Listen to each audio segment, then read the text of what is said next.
Underdog has the 6-man flex play that pays out 25x. Here's a shot. We're at the WNBA on Sunday. Let's get it. We got Caitlin Clark, Dana Evans, Nalissa Smith, Marina Mabrey, Angel Reese, and Camila Cardozo. Let me take you over to Outlier and show you why we took these three, why we took these 6 to try to smack at the 25s. Let's start with Caitlin Clark. Bro, did you see my ticket where I played Caitlin Clark under 6.5 assists? It was the only leg that missed, and she got 7 assists. We fading Caitlin Clark, not because of that. We got Caitlin Clark under 30.5 points, rebounds, and assists. In the last 10 games, whoa, we're going to click the under here. In the last 10 games, the under is hitting at 50%. Okay, they've played the Chicago Sky previously. She had 40 in the previous game and 25 in the first game that they faced.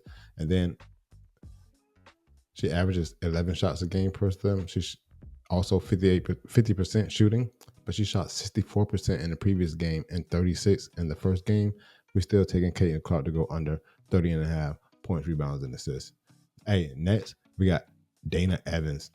Over 3.5 assists. In the last 10 games, she's hitting the shit at 70%. She had 4 assists in the last game.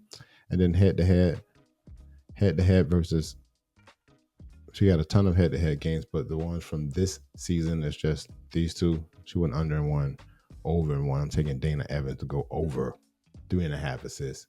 And then we got Nalissa Smith. Nalissa Smith, points line is set at 11.5. I think we got the under here. I don't remember how I don't remember that. Let me go look because I think I was battling with that. No, it's Nalissa Smith higher than 11.5 points. Go back to the screen share.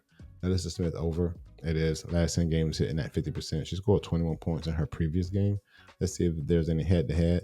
She's banging them head-to-head versus Chicago. We got Nalissa Smith over 11.5 points. Next is Marina Mabrey. Marina Mabrey line is at 16.5. We're going under here.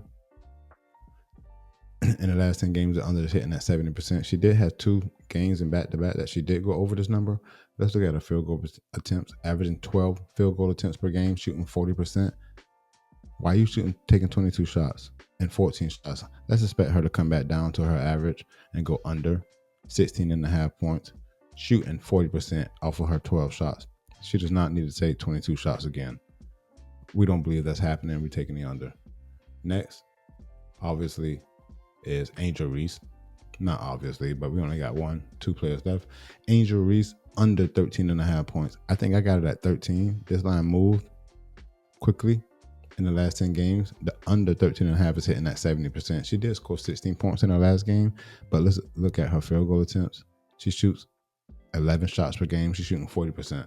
She's been over the average. She shot 54% of this game, but look, 31%, 30%. She went 8 for 10 in the game. Let's go look at the head-to-head versus Indiana. She went under in both of these games, and then look at her field goal percentage. She shot 27% in these games. She went 2-9 in the first game, and then 4-13 in the previous game. We're taking Angel Reese to go under 13.5 points. I got it at 13 on Underdog. You see the ticket. And then we have Camila Cardozo. And her point line is at 10. It's actually 9.5 on the ticket. I like that. It moved up. Over 9.5. She's hitting at 80% in the last 5 games. She just returned. I don't think she have a head-to-head. She does have 2 games. Over 1, under 1. I got it at 9.5.